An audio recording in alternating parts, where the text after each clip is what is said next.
영화나 드라마를 볼 때 카메라의 움직임에 주목해서 보는 것은 대단히 흥미로운 일입니다. 훌륭한 감독은 허투루 카메라를 움직이는 법이 없습니다. 한 장면에서 다른 장면으로 전환이 될 때, 한 인물에서 다른 인물로 바뀔 때 거기에는 감독의 의도와 메시지가 담겨 있기 때문일 것입니다. 사도행전이라고 하는 책을 영어에서는 보통 The Acts of the Apostles, 그러니까 사도들의 행적 이렇게 말을 합니다. 사도들과 초기 기독교 공동체의 그 역동적인 행동들, 액트들이죠. 행동들이 누가가 이제 오순절 성령 사건 이후에 교회가 탄생한 뒤 어떻게 복음이 확장되어 가는 그 이야기의 근원이 되는가를 액트들을 통해서 설명을 한다라고 볼 수 있는 것입니다. 흥미로운 것은 영어에서의 액트라고 하는 단어가 행동, 행적을 말하기도 하지만 연극의 막을 이야기하기도 합니다. 연극에서 장면이 바뀌고 배경이 바뀌고 인물이 바뀌는 그런 바뀔 때 막을 액트라고도 말하는 것이죠. 그런 의미에서 보면 사도행전 Book of Acts는 여러 막들, 장면들, 액트들의 전환으로 구성되어 있다는 것을 보게 됩니다. 우리가 지금 계속해서 1장부터 사도행전을 보고 있는데요. 예루살렘, 온 유대, 사마리아, 땅끝 이렇게 배경의 전환들이 계속 이루어집니다. 장소의 전환들이 계속 이루어진다라고 하는 것이죠. 그런가 하면 인물의 전환도 있습니다. 히브리파 유대인들 중심에서 헬라파 유대인들 리더십을 세우는 이야기를 우리가 살펴보았습니다. 예루살렘 사도들에게서 7 집사에게로 그런 리더십들이 전달되어지는 이야기도 살펴보았죠. 베드로와 요한이 중심이 되었던 첫 번째 이야기가 이제 사도 바울 중심의 이야기로 전환되어지는 것. 이게 사도행전을 보면 이런 수많은 전환들이 일어난다라고 하는 것입니다. 지난 몇 주 동안 그래서 초대교회가 어떻게 헬라파 유대인들을 7명의 집사님들로 세우게 되었는지, 그들이 사방을 돌아다니면서 복음 전환 일을 감당하고 곳곳에 교회가 세워졌는지, 나아가 이제 어떻게 바울이라고 하는 사람, 사울이라고 하는 청년이 회심하게 되었는지, 우리가 이런 수많은 카메라의 이동이라고 할 수 있겠죠. 수많은 이동의 이야기들을 우리가 함께 살펴본 것입니다. 그런데 여러분, 사도행전이 이제 바로 이 시점입니다. 바로 이 시점에서 다시 한번 카메라의 방향을 선회하는 것을 보게 됩니다. 사도 바울의 회심 이후에 곧바로 바울의 선교, 여행 이야기가 나오면 좋겠는데 그렇지 않고 바울이 아닌 다른 인물에게로 다시 사도행전은 초점을 맞춘다라고 하는 거예요. 바로 베드로입니다. 베드로. 그러니까 사도행전의 전반부의 주인공과 같았던 베드로가 다시 한번 여기에 등장하는데요. 사실은 오늘 우리가 읽은 9장 32절부터 해서 나중에 11장 18절까지니까 꽤 많은 분량이 다시 한번 베드로 이야기에 초점을 맞추는 것을 보게 됩니다. 자, 여러분, 그 이유가 무엇일까요? 왜 사도행전의 저자는 앞으로 펼쳐지는 이방인 선교 이야기 바로 직전에, 그러니까 바울 이야기 바로 직전에 히브리파 유대인의 대표라고 할 수 있는 베드로의 이야기를 다시 집어넣고 있느냐라고 하는 것입니다. 이 이야기들은 이제 앞으로 사도 바울과 그의 일행을 통해서 복음이 땅 끝까지 확장되어져 가는 그 역동적인 사역을 미리 맛보게 해주는 역할을 가지고 있습니다. 다시 말하면 복음이 향해 가는 자리가 어디인가를 우리로 하여금 다시 한번 보게 한다는 것이죠. 그리고 그렇게 복음이 계속해서 확장되어져 가는 데 있어서 해결되어야 할 것은 무엇인가를 이야기해 주기도 합니다. 우리가 이제 다음 주에 10장을 통해서는 그런 이야기에 조금 더 초점을 맞춰서 살펴보게 될 것입니다. 오늘 함께 읽은 이야기는 베드로가 일으킨 이제 두 기적의 이야기를 다루었죠. 하나는 한 중풍병자의 병을 낫게 한 이야기입니다. 그리고 다른 하나는 한 죽은 여인을 살려주는 이야기입니다. 오늘 이 두 이야기를 조금 중심으로 살펴보려고 합니다. 이 두 이야기가 복음이 향해 가는 자리라고 하는 이제 앞으로 펼쳐지는 베드로 이야기의 주제와 관련해서 우리에게 어떤 메시지를 전달해 준다고 할 수가 있을까요? 나아가 저와 여러분을 어떤 신앙의 자리로 오늘 말씀이 초대해 준다고 할 수가 있을까요? 자, 먼저 오늘 함께 읽은 본문이 32절 이러한 말씀으로 시작을 했습니다. 그때 베드로가 사방으로 두루 다니다가 룻다에 사는 성도들에게로 내려갔더니 우리가 이전 말씀을 기억해 보시면 이미 살펴본 대로 스데반 집사가 순교한 이후에 예루살렘 교회는 뿔뿔이 흩어졌습니다. 그렇죠? 많은 성도들이 흩어졌는데 그때의 모습을 사도행전 8장 2절은 이렇게 설명을 합니다. 여러분 사도행전 8장 2절 기억나실지 모르겠는데요. 같이 한번 읽어주시면 감사하겠습니다. 같이 읽습니다. 그날에 예루살렘에 있는 교회에 큰 박해가 있어서 사도 외에는 다 유대와 사마리아 모든 땅으로 흩어지니라. 많은 성들이 흩어졌습니다. 그런데 12명의 사도는 예루살렘에 남아 있었다는 거예요. 그렇죠. 사도들 이외에는 다 흩어졌다 이렇게 되어 있는 것입니다. 자, 12명의 사도는 왜 예루살렘에 머물러 있었을까요? 그들은 교회를 대표하는 상징적인 존재들이기 때문에 그렇습니다. 복음 안에서 새로운 이스라엘로 교회가 세워졌을 때 이 12명을 통해서 세워진다라고 볼 수 있거든요. 굉장히 상징적인 존재들인 것이죠. 어머니 교회인 예루살렘 교회의 기둥과 같은 존재들이었기 때문에 이 12명의 사도들은 박해가 있어서 모든 성도들이 다 흩어져 갔다라고 했을 때에도 끝까지 예루살렘 교회를 남아서 지킨 것처럼 이제 그 이전 말씀에는 보여진다라고 하는 거예요. 그런데 오늘 우리가 함께 읽은 본문 말씀을 보면 9장에서 사방으로 두루 다니고 있는 베드로의 모습으로 시작을 한다는 것입니다. 그렇죠. 9장과 10장에 베드로가 이동하는 경로를 보면 사실 좀 놀랍습니다. 지도인데 잘 보이실지 모르겠습니다. 예루살렘부터 이제 출발을 하는 거예요. 예루살렘이 수도이기 때문에 예루살렘에서 이동하는 곳은 전부 다 내려간다라는 표현을 씁니다. 우리 문화하고 비슷한데 서울은 다 올라가는 거잖아요.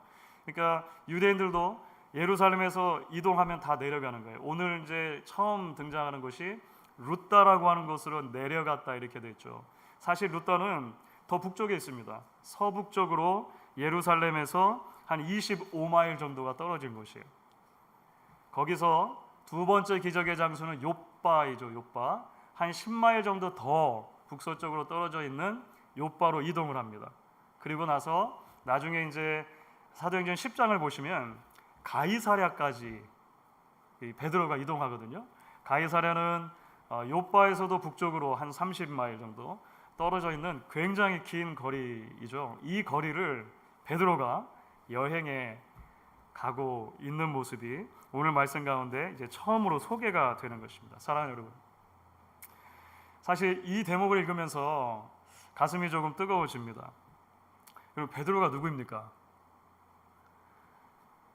예수님을 따라다닐 때는 명실공히 수제자라고 했고 예수님께서 죽으시고 부활하시고 승천하신 뒤에 성령이 강림한 이후에는 소위 말하는 어머니 교회 예루살렘 교회의 가장 중요한 리더가 되었습니다. 베드로가 한번 설교하면 우리가 지난 시간들에 살펴본 것처럼 한 번에 5,000명씩, 한 번에 3,000명씩 그렇게 사람들이 예수를 믿고 회개하고 세례를 받는 그런 일들이 있었다고 하는 거예요. 그런데 오늘 우리가 말씀을 통해 보게 되는 것은요, 복음이 계속해서 확장되어져 가는 역사 속에서 그저 가만히 손을 놓고 있는 사도가 아니라 그 하나님의 역사를 자신 스스로도 뜨겁게 부둥켜 안는 사도의 모습을 보는 거예요. 성령의 역사 앞에서 복음이 향해 가는 방향, 복음이 계속해서 확장되어져 가는 것을 볼 때 수동적으로만 머물러 있는 것이 아니라 그 변화 앞에 자신에게 주어진 사명을 기억하고 끝까지 그 사명을 감당하기 위해 먼 거리를 여행하는 것을 마다하지 않는 사도의 모습을 본다는 거예요. 특별히 우리가 지난주 함께 나눴던 본문의 가장 마지막 절인데 오늘 본문의 바로 직전 구절이 됩니다. 9장 31절 말씀을 보면 이런 내용이 있었어요. 여러분 같이 한번 읽어주시면 감사하겠습니다. 같이 읽습니다. 그리하여 온 유대와 갈릴리아와 사마리아 교회가 평안하여 든든히 서가고 주를 경외함과 성령의 위로로 진행하여 수가 더 많아지니라. 자, 이 말씀은 박해 이후에 일어났던 여러 사건들이 있었는데 박해 이후의 여러 사건들을 이제 마무리하면서 정리하는 그런 보고와도 같은 말씀입니다. 박해로 인해서 성도들이 흩어졌다는 거예요. 그런데 그 흩어진 성도들이 곳곳마다 복음을 전했습니다. 그래서 곳곳에 교회가 세워지는 반전이 일어났습니다. 반전 중에서도 가장 큰 반전은 무엇이냐면 박해의 주동자라고 할 수 있었던 사울, 바울이라고 하는 청년도 예수를 믿게 된 거예요. 회심하게 된 것이죠. 예루살렘 교회는 이 모든 보고를 다 들었습니다. 베드로를 비롯해서 여러 사도들이, 대표들이 이 바울을 만나죠. 우리가 지난주에 바나바가 소개시켜줬다 그랬잖아요. 그래서 만나고 서로 교제의 악수를, 화해의 악수를 하는 거예요. 자, 모든 문제가 해결된 것처럼 보입니다. 교회가 든든히 서갔더라, 평안하더라, 더 수가 많아지더라, 이렇게 설명을 하는 것이죠. 그런데 바로 이 시점에서 베드로가 움직이는 것입니다. 그 자리에 안주해 있지 않은 거예요. 그것으로 다 됐다 자만하지 않는 것입니다. 복음의 확장의 결과로 여러 곳에 교회가 세워졌을 때 베드로도 직접 그 여러 교회들을 방문하고 그 교회에 있는 성도들을 돌아보는 목양의 사역을 계속해서 감당하고 있는 모습을 우리가 본다는 거예요. 저는 이 대목에서 부활하신 예수님께서 베드로를 만나 주셨던 그 장면을 떠올리지 않을 수 없었습니다. 여러분, 예수님이 십자가에 죽으신 뒤에 베드로는 깊은 절망과 시름 속에 다시 물고기 잡으러 가죠.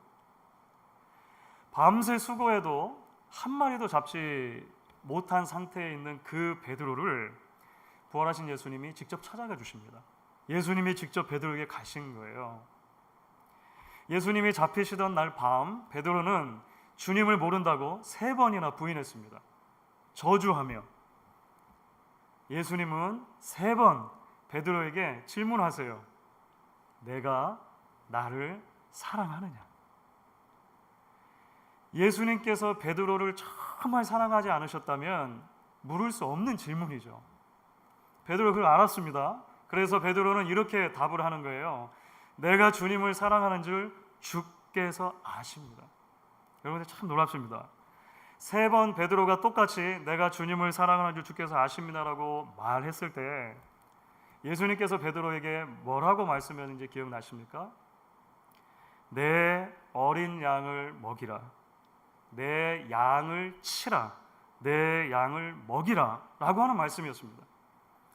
한편으로는 부끄러움에 또 한편으로는 주님의 사랑에 대한 감격에 어쩔 줄 몰라하는 베드로에게 예수님은 다시 사명을 주시는 것입니다. 그를 다시 사도로 세워주시는 것입니다. 평생에 잊지 말고 붙들고 살아야 할 삶의 방향과 삶의 의미와 삶의 목적에 대해서 예수님은 다시 이야기를 해 주신 것이죠. 오늘 본문에 그때 베드로가 사방으로 두루 다니다가 라고 하는 이 말씀 속에서 우리는 부활하신 주님이 갈릴리 바닷가에서 주신 그 사명을 따라서 계속해서 길을 걸어가고 있는 사도 베드로의 모습을 사실은 보는 것입니다. 첫사랑을 잃지 않은 것이죠. 자신을 통해서 수많은 기적이 일어나고 수많은 사람들이 예수께 돌아오고 한 것을 스스로 높아지는 교만의 도구로 사용하지 않고 베드로는 여전히 주님 주신 그 첫 마음을 따라 목양의 사역을 감당하기 위해 먼 거리를 여행해 가고 있는 것입니다. 자신에게 부어주신 사랑의 길 안에서 겸손과 순종으로 인생의 의미와 가치를 계속 자리매김하고 있는 사도를 우리가 본다라고 말할 수도 있을 것입니다. 오늘 말씀은 그래서 여러분 무엇보다 우리에게 그리고 우리 교회에게 도전이 됩니다. 여러분 사실 우리는 교만하기 쉬운 존재들입니다. 우리는 현실에 안주하기 쉬운 존재들이기도 합니다. 성도의 참된 겸손은 하나님의 마음을 품는 것입니다.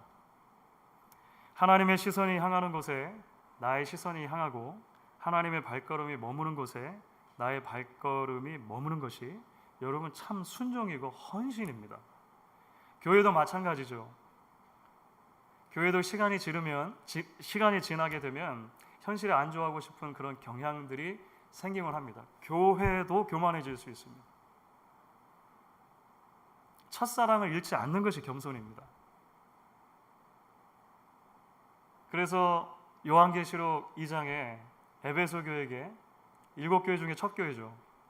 예수님은 너희가 첫사랑을 버렸다라고 말씀하시는 것입니다. 하나님이 부르시는 곳에 서고 하나님이 하라시는 것을 하는 것이 순종입니다. 그런 순종과 겸손을 통해 하나님은 여전히 하나님의 나라를 계속해서 확장해 가시는 것이죠. 그 복음이 움직여가는 이야기, 복음이 향해가는 자리로 오늘 말씀은 저와 여러분을 다시 한번 초대하고 있는 것입니다. 그렇기 때문에 여러분 이제 베드로가 일으킨 기적 이야기, 오늘 두 기적 이야기가 오늘 말씀 가운데 기록되어 있다는 이야기를 드렸는데요. 그 기적 이야기의 속사를 좀 더 우리가 가까이 들여다보면 우리는 발견하게 돼요. 사실 베드로의 사역이 얼마나 예수님의 사역을 닮아 있는지를 보게 된다는 것입니다. 자, 먼저 32절부터 35절까지 말씀에 루다라고 하는 곳에 있는 한 병자를 이제 소개하죠. 애니야라고 하는 이름을 가지고 있는데 이 병자가 중풍병으로 침상 위에 누운 지 8회가 되었다. 8년이나 되었다. 이렇게 말합니다. 애니야라고 하는 이름을 들으면 언뜻 들으면 여자 같잖아요. 근데 사실 남자 이름입니다. 당시 이름으로는 남자 이름이에요. 중풍병은 몸 전체 혹은 일부가 마비가 되는 현상이죠.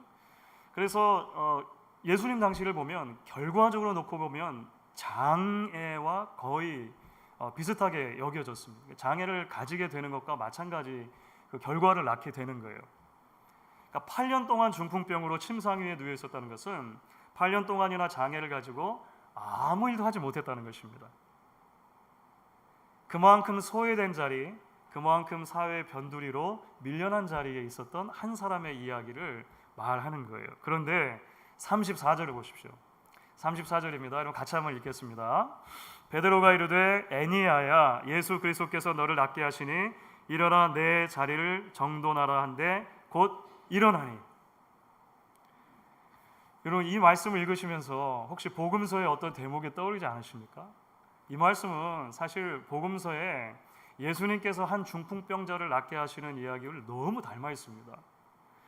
이 굉장히 중요한 이야기이기 때문에 마태, 마가, 누가 세 복음서에 다 기록이 돼 있어요. 한 중풍병자를 친구들이 침상째로 예수님께 데리고 온 사건입니다. 그렇죠. 예수님이 한 집에 계셨어요. 그런데 사람들이 너무 많았습니다. 예수님의 말씀을 듣기 위해 수많은 사람들이 집 안팎에 모여 있었다라고 하는 것이죠. 친구들이 지붕으로 올라가지 않습니까? 그리고 지붕을 뚫고 이 중풍병자를 예수님 앞으로 내려보냅니다. 한참 설교하고 있는데 여러분 지붕이 들썩들썩거리고 뭔가가 내려온다고 한번 상상해 보세요. 모든 분위기가 다 깨지는 일 아닙니까? 예수님은 그들을 꾸짖지 않으세요. 그 중풍병자에게 주목해 주십니다. 그리고 그 중풍병자에게 이렇게 말씀하시죠. 일어나 내 상을 가지고 집으로 가라. 루다까지 그 먼 거리를 예수님의 마음을 품고 찾아간 베드로 역시도 애니야라고 하는 그 한 사람에게 주목하는 거예요. 루다에도 교회가 세워졌고 많은 성도들이 있었던 것 같아요. 그런데 특별히 8년 동안 장애를 가지고 있었던 그 한 사람 베드로가 주목해 봐요. 그리고 그에게 말하는 것이죠. 일어나 내 자리를 정돈하라. 여러분, 베드로의 말과 베드로의 행동은 너무나 예수님을 닮아 있습니다. 그렇죠. 36절부터 42절에 기록된 그 기적 이야기는 베드로가 한 죽은 여성을 살린 내용입니다. 이번에는 이제 여자분인 거예요. 그 이름이 성경에 소개가 되죠. 아람어로, 예수님 당시 유대인들이 보통 사용하던 아람어로 다비다라고 하는 이름이고, 그것을 헬라어로 그냥 번역한 것이 도르가라고 하는 이름입니다. 그러니까 이제 당시 여러 사람들처럼 유대식 이름과 헬라식 이름을 같이 가지고 있었던 것이죠. 다비다 혹은 도르카입니다. 루다에서 한 10마일 정도 떨어진 욥바라고 하는 곳에 살고 있었던 여인이라는 거예요. 그런데 36절은 그 여성분을 소개하면서 이렇게 소개해요. 선행과 구제하는 일에 힘썼던 여제자. 그러니까 루다에 있었던 8년 된 중풍병자와는 좀 상황이 다릅니다. 이분은 남성이었음에도 불구하고 사실은 거의 인액티브한 상태입니다. 거의 활동을 못하는 상태예요. 그런데 이 도르가라고 하는, 다비다라고 하는 여성분은 굉장히 활동적으로 사실 신앙 공동체를 섬겼던 사람으로 소개가 되는 것이죠. 이분이 병에 걸려서 그만 죽은 것입니다.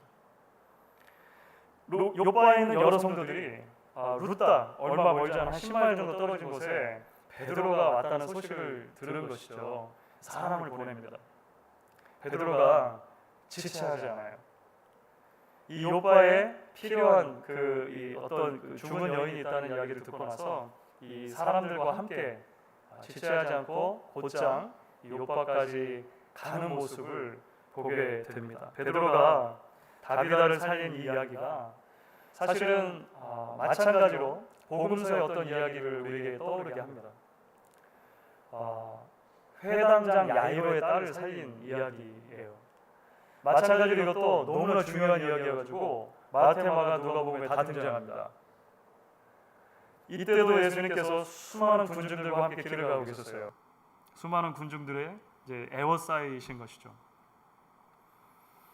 회당의 장이었던 회당장 야이로라고 하는 사람이 예수님을 찾아옵니다. 그리고 자신의 죽어가는 딸을 위해서 내 집에 방문해 달라고 청하는 거예요. 예수님은 그 한 사람의 청을 마다하지 않으시죠.